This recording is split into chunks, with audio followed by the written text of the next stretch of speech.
Welcome to the tutorial on how to complete the optional practical training request form in the ISSS portal.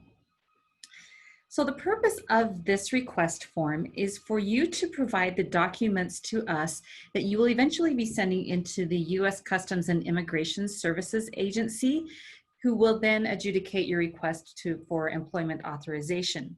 What we do is we actually take the time to review the documents that you are going to be sending to USCIS and then give you feedback to help you improve your application. So we say that you should schedule an appointment with an international student advisor. However, we ask that you wait till at least 3 business days after you submit the form here at the top in order to give us time to review the documents and prepare for the appointment to give you the feedback that you actually need to improve your application to USCIS.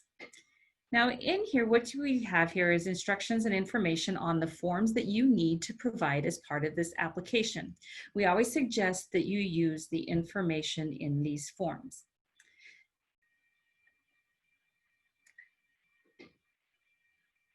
So here, if you go to the filing fee page that we have cited here, it actually gives you current information about what the fees are and how to pay and write your check. So currently right now for the optional practical training or OPT application, USCIS does not accept an online filing. You do have to mail these things in. So you do have to provide a check. Here it tells you about who you should write to this and information that you need to add in the memo and other such information. I also suggest that you include your SEVIS ID or your employment authorization document number if you have one here in the memo line. As for photos, you do need 2 passport style photos that have been taken within the last 30 days. Also on the back of that, write either your SEVIS ID or if you have that employment authorization document number, use that instead. And what we say is that think of it at the adjudicator's desk, they may be looking through information, and if they lose it, they need to be able to pair it up with the correct application. Now the form G1145 is actually an e-notification that you're saying that the US government can contact you at the information that you provide here to give you an update on what is happening with your application. The form I-765 is the actual application for the employment authorization. Going to the website, you will find you can access the forms here and the instructions. We suggest that you use the instructions and go through them line by line as they're very specific as to what information should go into each section of the form. The other thing you should note information here is it tells you about the addition date. It tells you what is valid. So if we look at the form, down here in the left-hand corner, it tells you the most recent addition date. That should match what is on the website in order for them to accept the application. You'll notice in the right-hand side of the upper corner, it does have an expiration date. However, if they have not made any information about that, then always refer to the addition date as noted here on the website. This gives you the information of where to file.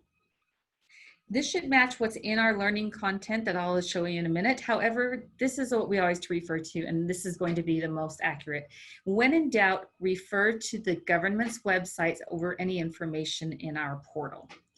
The filing fee is also noted here. This may change on occasion and be updated periodically. You'll have to submit your Form I-20s, and this is anything that has any changes over the course of your program of study. You want that I-20 that reflects the changes that you have been received.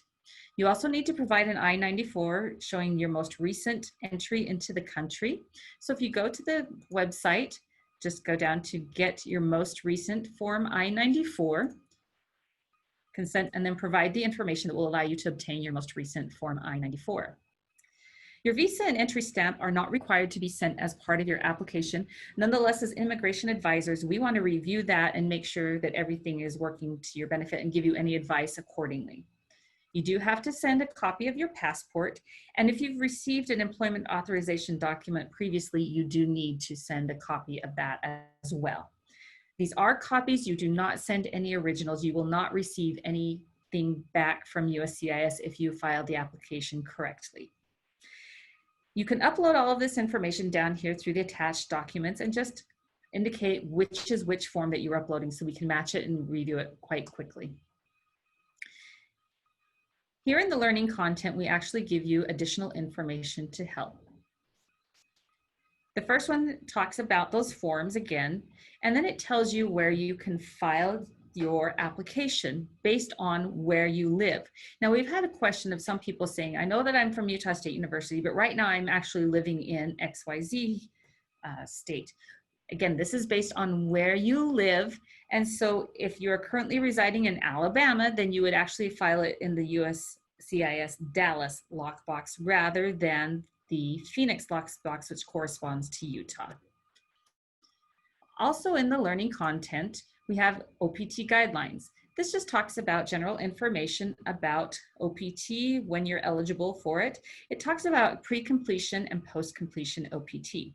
Now, 95% of our students will apply for this post-completion OPT. It says after completion of the degree. For undergraduate students, that means that it could start once you've earned your degree. For graduate students, you do not have to have your degree in hand in order to start the OPT process. You just need to have completed all of the coursework corresponding.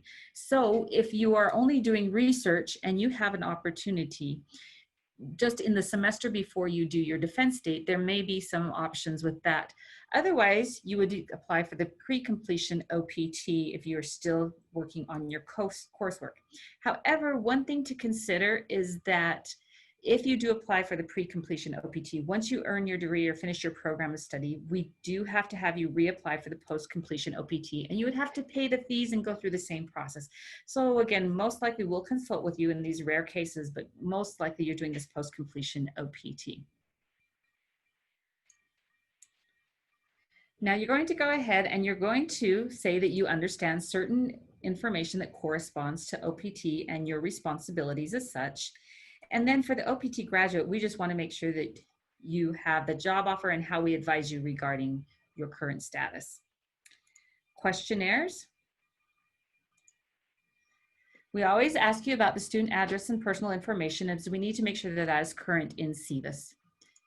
The OPT graduate student questionnaire just asks you about your defense date and your completion date. One of the reasons we ask this is that we want to know when you're defending and when you're actually going to complete, because that will start the timeline is based on your completion date. So anytime we do an OPT request and we authorize or recommend the OPT, we give you an I-20 with that recommendation that you will actually submit as part of the packet. We actually shorten your program to whenever that completion date is, and then that would start the clock that we would address in your OPT application timeline. OPT request form, here you're actually telling us when you would like your employment authorization period to begin, and then we would calculate where it ends, and then you'd give us additional information. The student remarks here and the employment remarks actually are part of SEVIS and would be uploaded to SEVIS. Down here, the comments, this gives you an opportunity to add any additional information we should consider in processing of this request. This saves you from having to send a separate email to us about the request that you have submitted. Finally, we ask for verifications. This just makes sure that we're on the same page with your department and that we have certain information we need to ask from them in order to process the request. So in this case, you would actually click on this and choose your advisor. Now let's say here you actually add information to who it is. Let's say that you are in aviation and Kaylee Rohel is your advisor. You would come here and then you would search. You would find Kaylee in the list and select her and select next. And then here you add your USUA number and any additional information you want Kaylee to know that corresponds to this request. Then our system sends a separate inquiry to Kaylee asking for information specific to the request that we would need. Once you've completed all of these portions of this request, be sure to hit submit at the top. And then, like I say, it'll give us 3 to 5 business days for us to process before you set the appointment. One other thing to consider in all of this is at our portal, we do have frequently asked questions section. This gives a lot of information that will help you as you go through this process and determining certain answers to information that you are completing. Be sure to reach out to your primary immigration advisor should you have any questions about this form, and most of which they will address in your appointment with them.